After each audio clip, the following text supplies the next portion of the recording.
I'm Mikayla Heineck, and this is my best friend Mackenzie Smith. And I shouldn't be taking my shoes off talking at the same time. Sorry. You're doing like the Mr. Rogers bit, where he like comes in and he's like, "Hello, welcome to my neighborhood," and he like takes off his shoes. This is Zillennial Breakdown.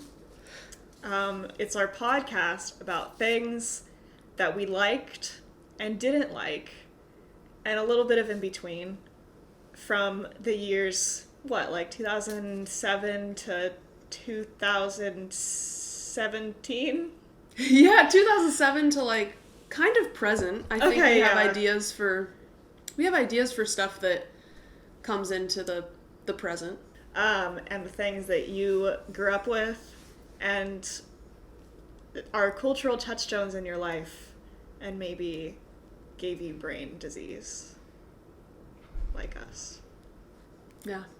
I also just want to say I'm happy that we're recording like the first like real episode in person. Yeah. We're coming up on like the 10-year anniversary of friendship. We are. Yeah. I feel like we talked about Smosh, which we'll get into a little bit before that. So like it's almost around probably our 10-year friendiversary, but like officially like fall. Yeah. I think the first time I came to your house was like August 2012. Yeah. So, which we'll also get into later. Honestly, like really fascinated about the way pop culture, maybe really kind of niche pop culture, influences people and influences like our generation specifically. Yeah. Like what our generation gravitates towards, what people in general gravitate towards, but like what we're interested in and like why we're interested in it. Yeah. Why it becomes like so significant in our psyches, maybe. Iconic, even. Yeah. Yeah. Yeah. Okay, that's a good description of what we're doing here. So I think we can just move into it. So we wanted to like structure this around seasons so that if you have interest in one topic and not another, you can kind of skip through a little bit or follow along or whatever. So our first season is going to be about YouTube. We just think there's a very rich YouTube history and a lot of ground to cover, a lot of culture to dip our little fingies in. So that's what we're going to do. So I guess I'll ask you, what was your first entry into YouTube? What did you watch? I feel like it was probably lyric videos for songs that I would hear on the radio. I'd be like, oh, that's a cool song, and then I would look it up on YouTube. Usually just a lyric video, because like there wasn't music videos for everything. Even if there was a music video for something, I usually would just watch the lyric video because I wanted to sing along, I think, basically. So it was that stuff, and then it was also what my cousin Caitlin would show me whenever I went over to her house, which was Perry Grip and Niga Higa videos. What is his real name? Ryan Higa. Yes, Ryan Higa. Yeah. Do you want to give a little bit of context on what Perry Grip and Niga Higa are? So Niga Higa, I think it was like sort of a comedy skit channel, but then he also did songs. He had like some music stuff. I think it was mostly like the comedy skits that my cousin would show me. Perry Grip Perry Grip is still actively uploading, I think. I think so. Sort of comedy animated music. For kids. Yeah, geared towards kids, for sure. Because the most vivid thing in my memory related to Perry Grip, I think, is Space Unicorn. Neon Pegasus. Those are the two, yeah. Both about horses. Yep. This is not what this episode is about, but genuinely, I think Perry Grip influenced 100 Gex. Yeah. Dorian Electra actually did say that they were inspired by Perry Grip. That tracks. Yeah. I love that. Yeah. So my introduction into YouTube was a little bit different. I actually didn't start with lyric videos. I started with Sims animated music videos because I wanted to watch animated versions of music videos that I had seen on TV. But because a lot of YouTube videos at the time, if you uploaded like a music video, you could get like copyright struck, and a lot of labels weren't uploading those. You had to find other ways to watch things like that, and one of those ways was watching it through The Sims. And I very specifically remember watching one for the song Girlfriend by Avril Lavigne. And we found it the other day. It's still online. So that was a big thing. And then I also got into Soulja Boy dance videos. Specifically, there was one put on top of a SpongeBob episode, or like spliced together SpongeBob episodes, where it sort of looked like he was doing the Soulja Boy dance. So I guess I would say my introduction to YouTube was like music, but like meme-y at the same time. Mm-hmm. Not that I knew what a meme was at that point in time, but like watching music and laughing at the same time. I was also very into Charlie the Unicorn. That was a thing. Like, every time I went to my grandma's house, I would, like, sit at her computer and watch it. And I think she thought it was really annoying. Definitely played a part in shaping my humor. Yeah. Over the years. Probably, like, a lot of people's shaping their humor is Charlie the Unicorn and, like, a bunch of other weird shit. Probably. I also forgot to mention that I, not as much as you, but would watch Lion King AMVs. Yeah. We found specifically the Evanescence, the Bring Me to Life one. Yeah. Which was really intense. It is very intense. Yeah. Yeah. There was one you showed me one of the first times I ever came over to your house that was not the Lion King, but it was like Disney Dogs to a Spice Girls song. Yeah. And I don't know. I have not been able to find that. It's gone. In years. I don't think it's on YouTube anymore. We did come up with a little bit of a collection of like what some of these classic videos might look like. You've got the ones where kids are doing silly things, like the Charlies biting fingers and David after dentist. I used to watch Charlie Bit My Finger a lot, but now I went back and watched it before this video, and I don't think it's very funny. I don't understand why that was popular. What if Charlie Bit My Finger was like the beginning of the British obsession? Maybe. Just the accent. Just thing. enjoying the funny little British kid. I think that's why a lot of Americans probably thought it was funny. Probably. Because it was like, Charlie. Yeah. Yeah. I don't know. Charlie Bit My Finger is like a psyop to get everybody into British culture. Yeah. Yeah. That was the primer. Yeah. So there was all of that. And then there were like cartoons and shit that people would make in like Flash and upload. I'm assuming they were probably like animation students or art students or something. But Charlie the Unicorn is one of those. I have Peanut Butter Jelly Time written down, but I think that's just like a pre-existing banana gif that somebody put a song to. Where did the song come from? I don't know. Hell. Yeah. I remember this is one thing with Peanut Butter Jelly Time. I was 10, and it was a thing at my elementary school to go up to the top of this like spider web thingy and sing the song, and people would like dare you to climb all the way up and sing like a portion of the song and then climb down without hurting yourself, because it was very hard to get to the top of the spider web, and like that was like your battle cry, is like you made it to the top. You had to sing the Peanut Butter Jelly song. Yes. Kids are so creative. Kids are very creative. But one animated thing I want to cover before we move on to anything else, and one of the foundations of our friendship actually, is a little thing called salad fingers. And I'm covering it in this part of the video because... I'm covering it in this part of the episode because it's very early YouTube in terms of when it was uploaded. But for us, we watched it a little bit later. Probably a good thing that we did. But when we were almost freshmen in high school, like the summer before, I was invited to Mikayla's house to... And this was just hang out. The first time you had ever come to my house. Like, yes. To hang out. Yeah. Yeah. And I sit down and I'm like, hey, you guys being Mikayla and their sister Tara.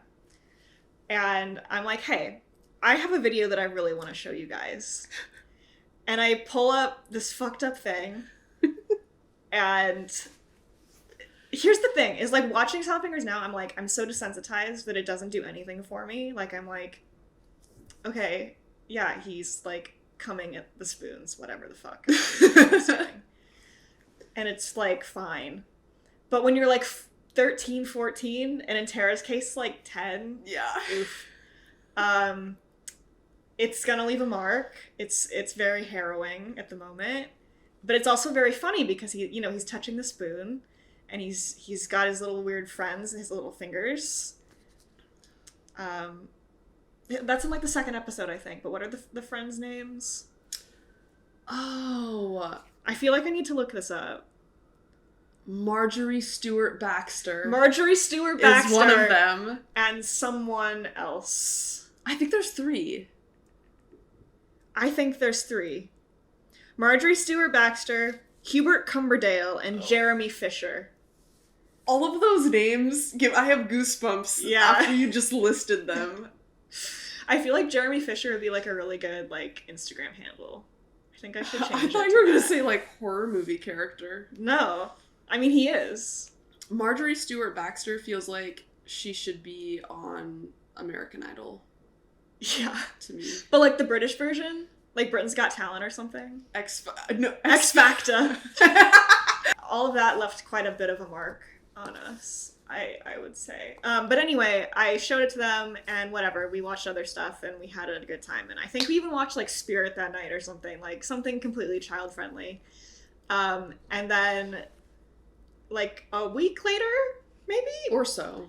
Yeah, my mom gets a call from Mikayla's mom, and my mom pulls me aside and she's like, what did you show the Hynek sisters? And I'm like, oh, I don't know. I knew. Clearly I knew what it was. And I'm like, well, Tina's my mom's name. Here's what I showed them. And I'm like prefacing this with like an apology, and I'm like, I'm sorry that I did this. This is it. So you can like dole out your punishment in the way that you think you should. Anyway, she watched it. She thought it was really funny. So she's like, oh, whatever, it's fine. Like, you're not in trouble, basically. So I didn't get in any trouble for this, but you and Tara did, because Tara showed it to the neighbor kid. Yeah. Which you can... Yeah. Okay, so you show Tara and I salad fingers. Yes. Tara shows our neighbor friend, who is the same age as her. They're both like 10, I guess. Yeah. It makes him upset. I think this is how I'm remembering it anyways. Makes him upset. He like cries. He goes to his mom. He cries. The neighbor kid's mom calls my mom and is like, what did Tara show him? Like, why is he so upset? And then my mom was like, what the hell? And then she called your mom. Because I guess we must have ratted you out. You must have. Yeah, we were like, Mackenzie showed us this fucked up video.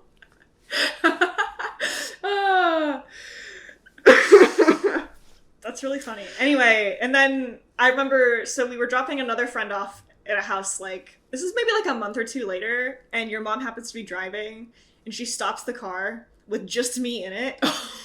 And she's like, so Mackenzie, I just want to talk to you about salad fingers. Why is she so scary? I don't know. I'm so sorry she did that. It's okay.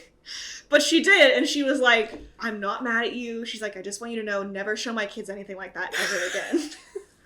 I was like, okay, like, fine. She's like, your parents can show you whatever they want, but she's like, my kids, I like to, like, make sure they're a little more sheltered. And I was like, that's fine. Thank you for not being mad at me, Renee Hynek. And that was the last we talked about it until probably, like, multiple years later when it was, like, funny to talk about and not, like, something that was, like, deeply traumatizing and embarrassing for everybody involved. So, oh, wow. That's our little salad finger story. I'm sure other people have similar ones, but those are ours. But yeah, salad fingers is, I think, a cultural touchstone. I think so. There's 11 of them. There's 11 of them. There's a bunch of them now. And I feel like it's sort of inspired, like, other kinds of videos later, like Don't Hug Me, I'm Scared, is sort of, is like a growth maybe from salad fingers. Sort of like just a weird offshoot. Yeah. Yeah. It's not, like, related, but I feel like it scratches that same itch. Like, people enjoy going onto YouTube to be disturbed. Yeah. There's other, like, animated stuff. Obviously, puppets are a big thing. I say that like everybody knows about puppets. I mean, were they that big a thing? I just know okay. about Potter Puppet Pals. That's what I was segging into, but then I was like, actually, does everybody watch puppets on YouTube, or is that, like, just the one thing? Anyway, there's Potter Puppet Pals, which I'm going to count as animation because it's, like, funny little Sure. puppets or animation to me. I actually watched Potter Puppet Pals before I had ever read the books. I think I had watched a couple Harry Potter movies, so I like was familiar enough with the concept of it to like find all of it funny. Yeah. But yeah, I was into Potter Puppet Pals before I would say I was really into Harry Potter, because it was like such a viral sensation Interesting. that I think everybody just I probably was too. Yeah. Yeah. Another foundation of our friendship, basically. Yeah. Harry Potter. Harry Potter, for sure.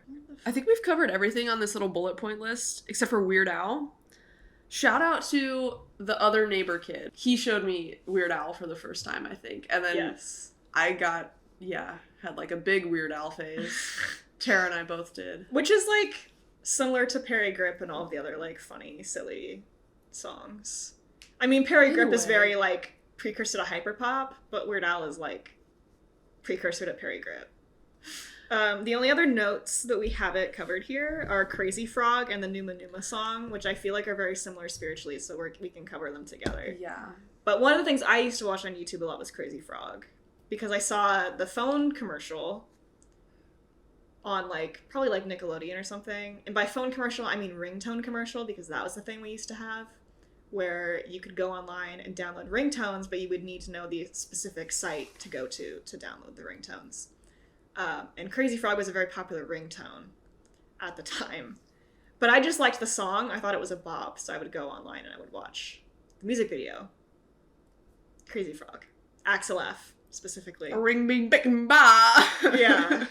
And you had the CD, so I don't know how you found Crazy Frog, but... I also don't know how. I don't remember for sure how I came across Crazy Frog. I think maybe I had that CD before I watched the video. But yeah, I have still currently in possession of Crazy Frog Hits #1. That's good. I think is what it's called. Yeah. We've listened to it in the car on drives before. Yeah, because it's full of bangers. It's full of bangers. You got the blue song, you've got I Will Survive. Also an influencer of hyperpop. Did we say that? Oh, no, he is. He definitely is. We didn't say that, but he is. That is... I also feel... I'm just going to throw out that I think that's why we were, like, sort of predisposed to enjoy the genre of hyperpop. Probably. Is because of Perry Grip and because of Crazy Frog and because of, like, weird shit on YouTube. Probably, yeah. It's definitely, like... It's like when a frog boils in water and it doesn't realize until it's too late that it's, like, been scrambled. Yeah, that's us. We're the frogs. Yeah, we're the frogs. We're the crazy frogs. Yeah, the other thing was Numa Numa that I brought up, which I watched, like, a couple times. But I remember also really liking the song. I watched the music video for the song more so than the Numa Numa video, which is just a person, like... dancing. It looks like a webcam video that he's they took like dancing themselves. in like a desk chair. Yeah. To the song Dragosta Dinte by O-Town. By Ozone. Ozone. Think. Yeah. And I love that. Yeah, I think it's very pure. We watched it before this. Yeah. And I think the Numa Numa video, like, people, I think part of the whole appeal of it at the time was that he was like a bigger boy, like dancing. But, like, that's not what's good about it. No. It's, like, a very pure, happy, joyous video. Yeah, exactly. It's just, like, really genuine. I feel like this leads into a little bit of, like, a note I took when we were doing kind of a rewatch of a bunch of these old videos, is, like, cringe. I mean, maybe at the time, the, like, cringe factor, quote-unquote cringe factor, was, like, part of its popularity. Yeah. But I also feel like looking back on a lot of that stuff, like, cringe didn't exist. Not at least like in it the does same, now. Yeah, in the same way that it does now. And that's like, I don't know, it was really refreshing. Yeah. It was more than just like feeling nostalgic watching those old things. It was like refreshing because people weren't afraid of like being cringe, I think. Yeah. I mean, that was like, YouTube wasn't cool for a very long time. Yeah. YouTube was like where you put weird stuff or went to go watch weird stuff. Yeah. Unprofessional stuff. So. Yeah, and there's a lot of charm in unprofessional stuff. Yeah. In like DIY. I agree. In like, yeah. Yeah. Stuff with low production value, but like high other values. High emotional value. Yeah. Yeah. I think that's like what drew me to YouTube in the first place. And that's one of the things about it now that I feel like kind of blocks me off from liking it as much, is that so much that's on there, I feel like there's such a pressure to have high production value, or like a lot of the stuff that is popular has high production value. And like a lot of that's great, like ContraPoints and whatever, like has high production value, and like I really enjoy her videos, and like the higher quality like video essay thing is like a whole other section of YouTube now that I do enjoy. But like it's now missing the quality of amateur creativity that I really enjoyed. And now it's very hard to find that anywhere except maybe like TikTok, but like TikTok also kind of sucks. Yeah. Because you don't get like that long form, like one-on-one time with like one concept. Yeah. So.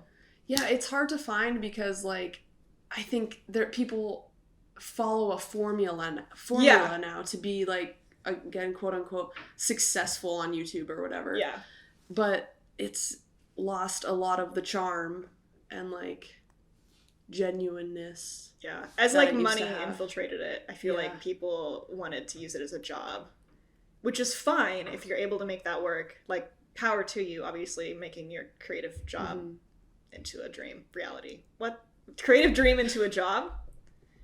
I guess so. Yeah. I mean, if you can do that and like still be happy with what you're doing, honestly, power to you. But I feel like a darker side of that is that people started doing that. They just started making YouTube videos and they started being successful. And I think this will come up again in this season. Yeah, it will. When we talk about like specific YouTubers that we would watch. But like, it sucks the fun out of it when it's your job, when you like need it to make money. Yeah. And you can feel boxed in. Right. Yeah. A lot of the charm leaves when that's the case. I agree. Yeah. So another thing we want to cover in this video before we move on to another episode with a different topic are skit YouTubers, which we brought up earlier when Mikayla was talking about Nikahiga. A big part of the early interest in YouTube and like the concept of creating a YouTuber were the skit guys. I guess we could call them the skit guys. The skit guys. So one of the foundations of our friendship is Smosh. And I feel like for a long time we clowned on this, but actually Smosh is like not that bad. No, there's like good. The Smosh video that we watched the other day held up well. Yeah, it was still humorous. It's quite humorous, and like I don't think, like Ian and Anthony both are like fine individuals. They turned out okay. They turned out good. Yeah. Yeah. So no shame there. But they started YouTube making like lip sync videos. Yeah. Like very amateurish, like friends having fun lip sync videos, and then that spiraled off into like writing skits and eventually like producing like bigger productions, basically.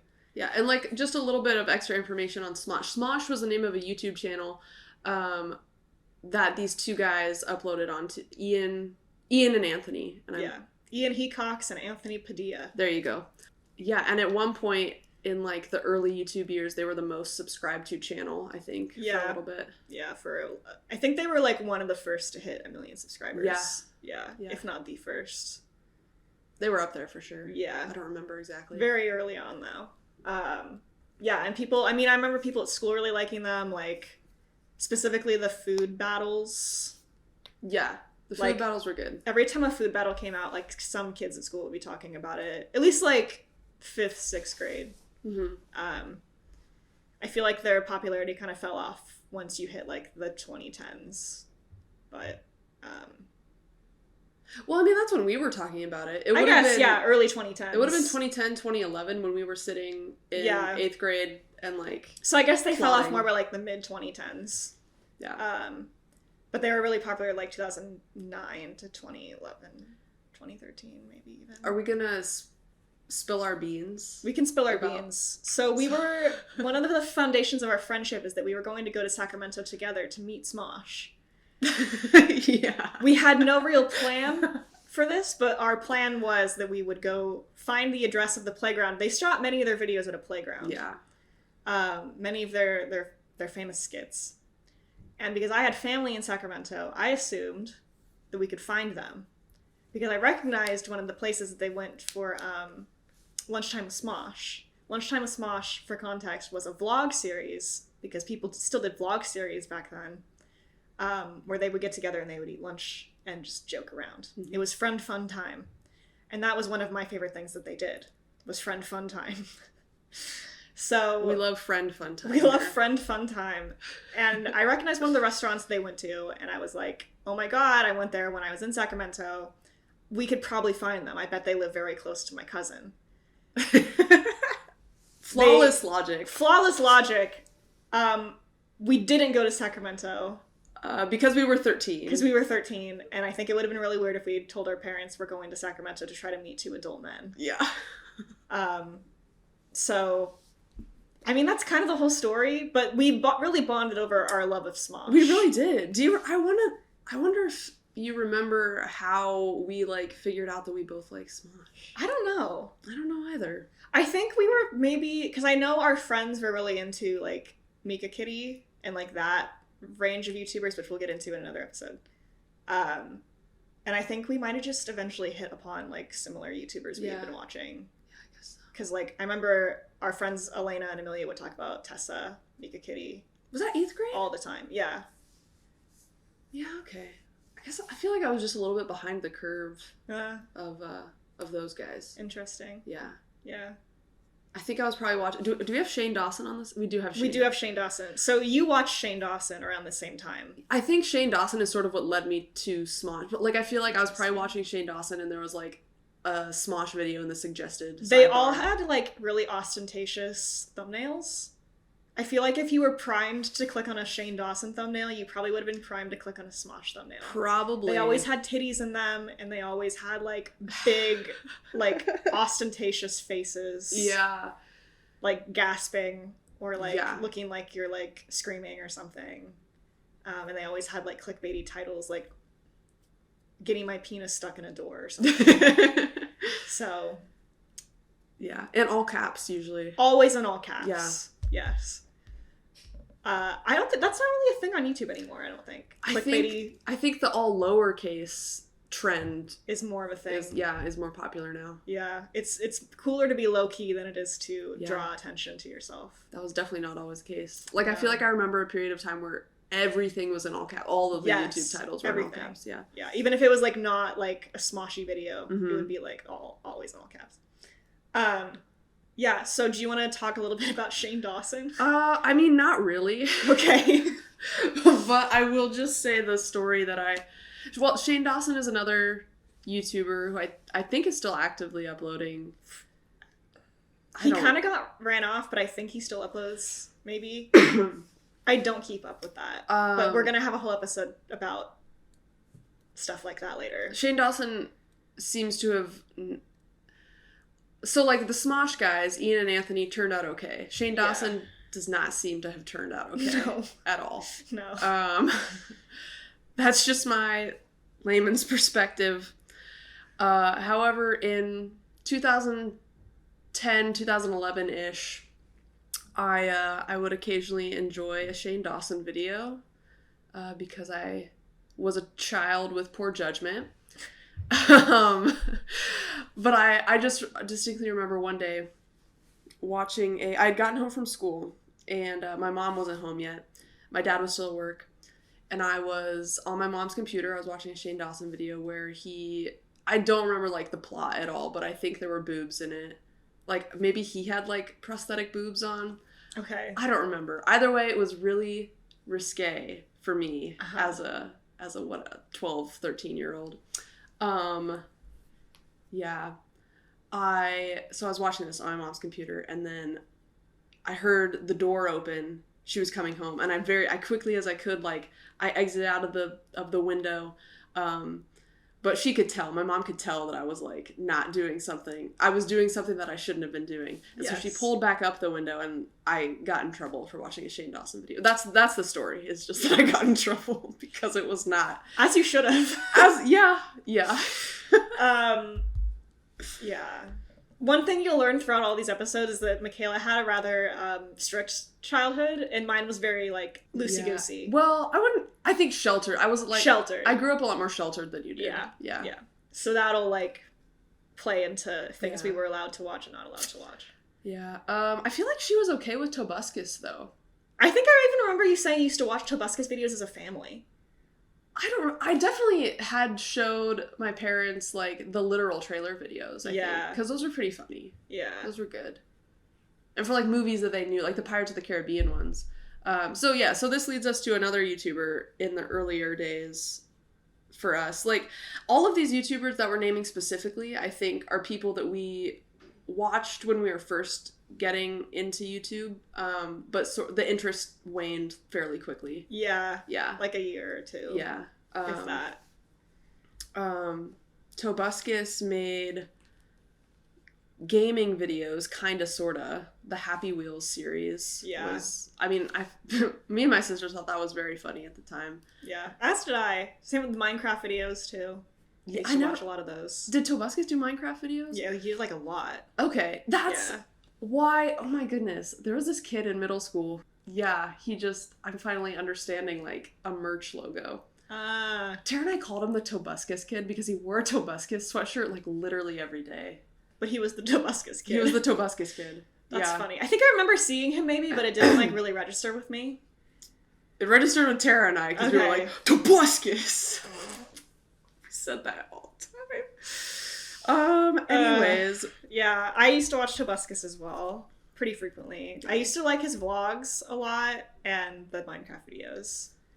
His vlogs. I, like, honestly don't remember his vlog. I remember the literal trailers and the Happy Wheels gaming series. Yeah. I don't know. I always if I found a YouTuber I liked, I would always find the really personal content. Probably because I have, like, stalking disorder.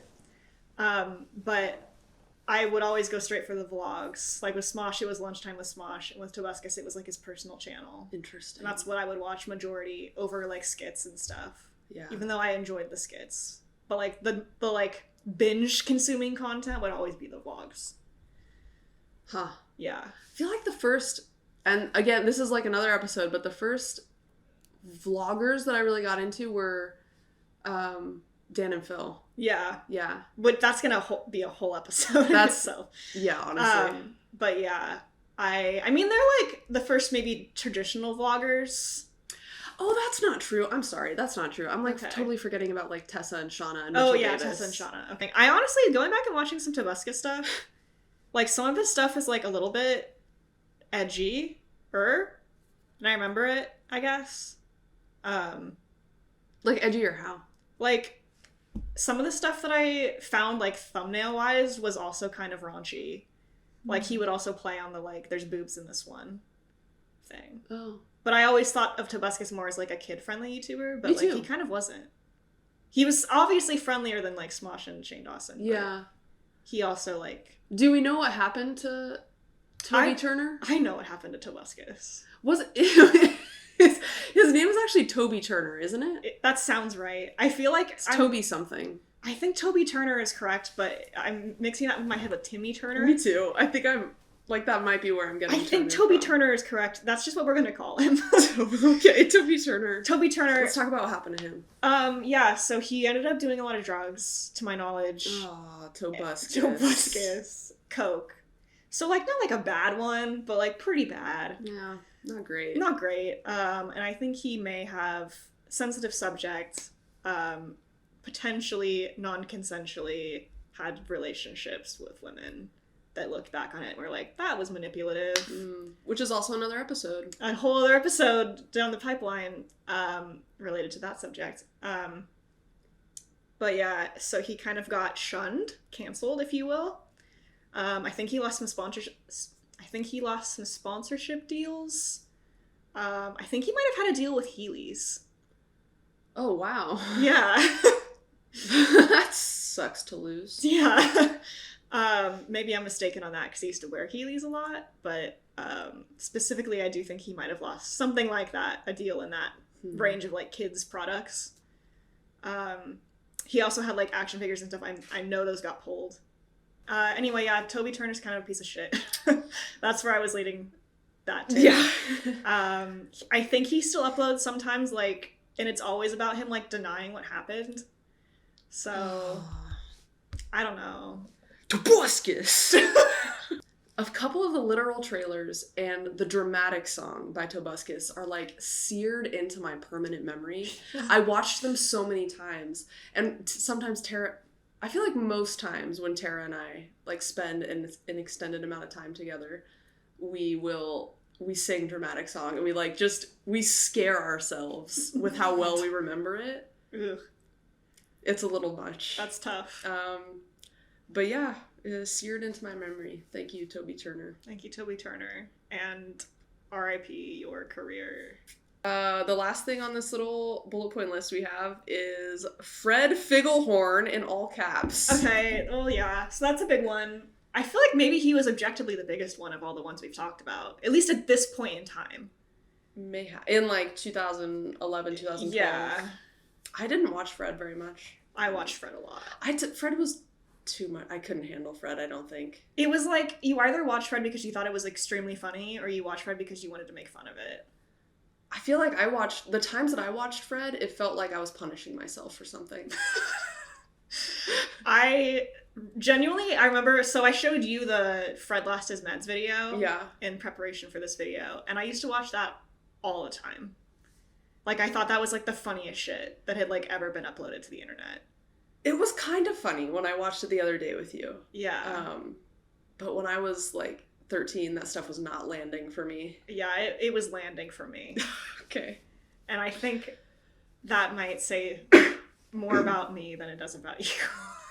Mayhaps. Yeah, he's also cool now, apparently. Good for Fred. His real name is Lucas. Good for Lucas. Yeah, he's gay, and he's chillin'. Nice. Yeah. But I remember Fred merch being sold at, like, Zoomies. Wow. Yeah, and, like, Hot Topic and shit. And they didn't have any Smosh merch there, so clearly Fred has his time in the sun. He also got a Nickelodeon movie. He did get a movie. Yeah. And he was on iCarly. He's on iCarly. Yeah. So was One Direction, though. Everybody was on iCarly. So Fred was as big as One Direction was as big as Fred. At one point in time, yeah. I don't know what else I want to say about Fred. He's really annoying, but I also do have a soft spot for it, personally. I do have, like, I'm an annoying woman, and that's part of what made me an annoying woman today. Is annoying orange worth a mention in this episode? I think maybe we should... My dad really liked Annoying Orange. Of course he did. Yeah, he used to pull it up at, like, family gatherings, and he'd be like, you guys really need to see this one, and he'd just sit there and he'd just laugh his ass off. Oh my god. Yeah. I'm not, like... Yeah. My dad, like, notoriously has, like, iffy taste. That tracks so much for your dad. Yeah, I'm sorry to insult him publicly, but it does. It does. I don't know. I mean, what did you know about Annoying Orange?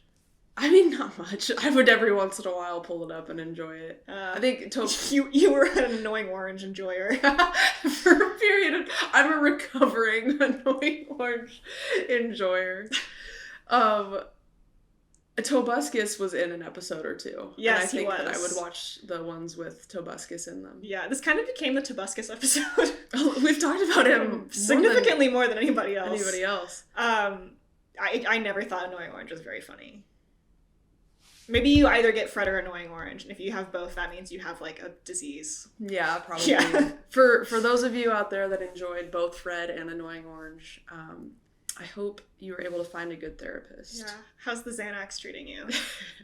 So, I think one of the things that early YouTube did to us as, like, a culture was make us very interested in, like, small, like, bite-sized videos. Because, like, before that, you have to think, like, the only thing we really had was TV. If you wanted to sit down and watch short-form content. I don't really like the word content, but it fits.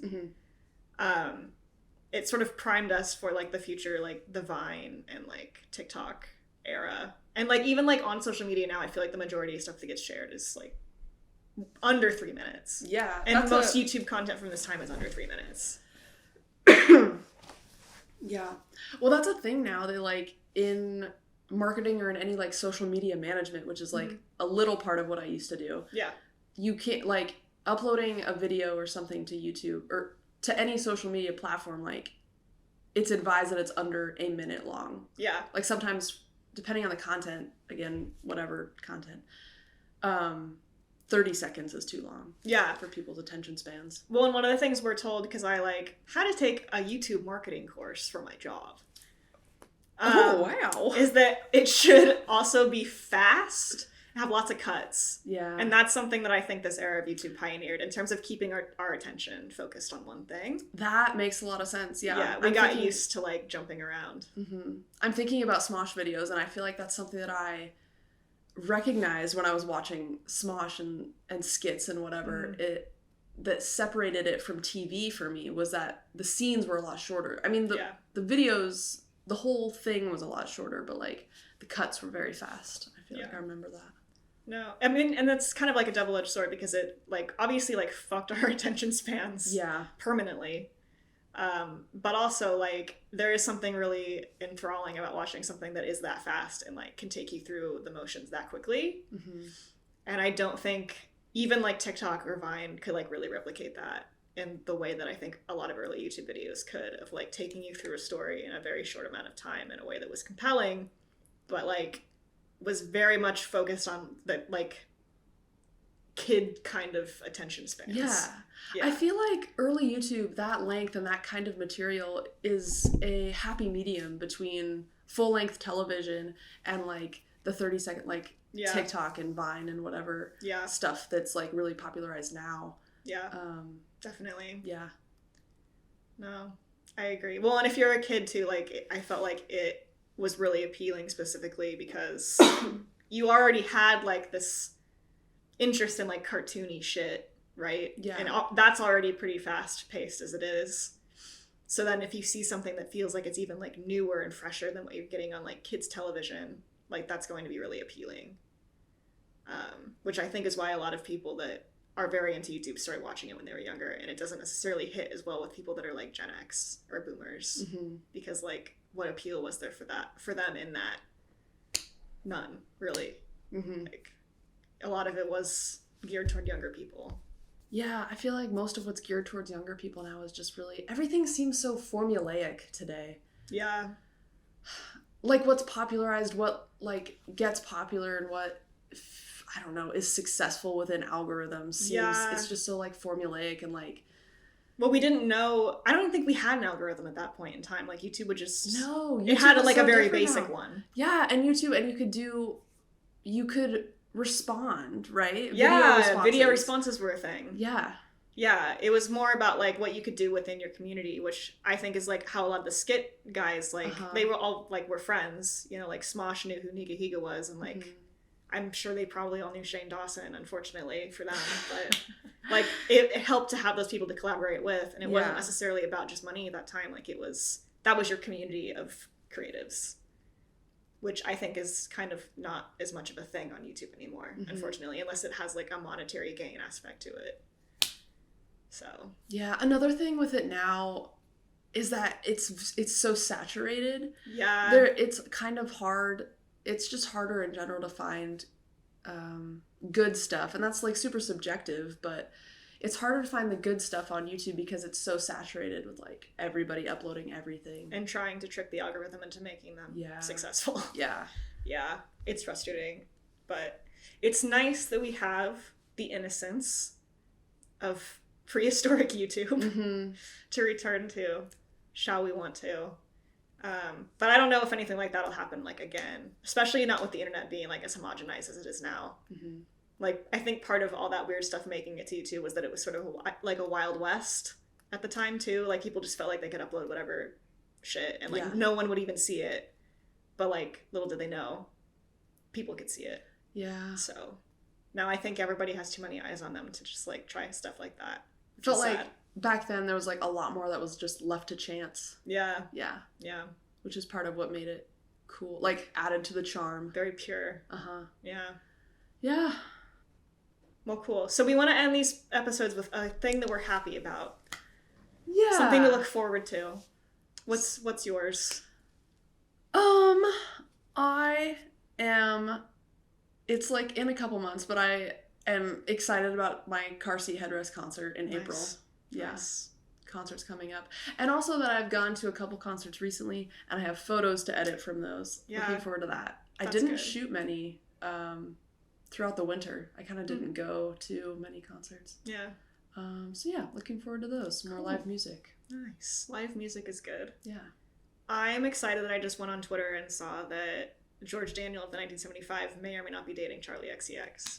That's a big moment for me because Charlie is my favorite artist and the 1975 is my favorite band. So it's like everything I could want in a couple, really, frankly. I'm also excited for live music. I bought a ticket to Primavera Sound in LA for September, and I'm going to see Lorde. So that's the festival, right? Yes, yeah, the festival. Cool. And a bunch of other people. Mitski, Claro, live music will be good. Yeah. Yeah. So awesome. I guess we're excited for concerts. I'm also excited to upload this. Me too. I'm really excited to upload this. I'm really excited that we're finally doing this. We've had this idea for over 2 years now. Probably over 2, yeah. Maybe even close to 3 years. Yeah. We've had this concept. I mean, the original concept was very different than what we've decided on, but I'm glad we're doing a podcast. Me too. Yes, nice. I'm really excited. That's I'm gonna add on because that's another thing that I'm really looking forward to, and I was thinking about it on my drive down today, is that that I've just wanted a creative outlet and something to consistent creative project. Yes. Yeah. Yeah, and something that'll also kind of make me smarter. Yeah. You know? Yeah. Yeah. Learn how to edit audio. Well, that, but also having these conversations with you. Yeah. I feel like you're a little bit smarter than me about. I mean, in specific areas, we each have different strengths. We do have different strengths. I agree. We have different strengths, but about I don't know about this stuff, about this subject matter. I'm really excited to learn more on my own, but also from you. Yeah. Nice. I'm excited to revisit a lot of stuff. Yeah, me too. Yeah, I'm a very nostalgic person. Yes. So. Yeah, we both are. That's why we're doing this topic. Yeah. So. Yeah. Yeah. All right. Cool. Well, thank you for listening to our first episode of Zillennial Breakdown. Yeah. Thank you. Yeah. Give us a little subscribe on whatever platform you're listening to this on, and comment if you're on YouTube, or leave a review if you're on Spotify, because that would make me very happy to know feedback. Cool. Thanks again. Yep. Goodbye. All right. Bye.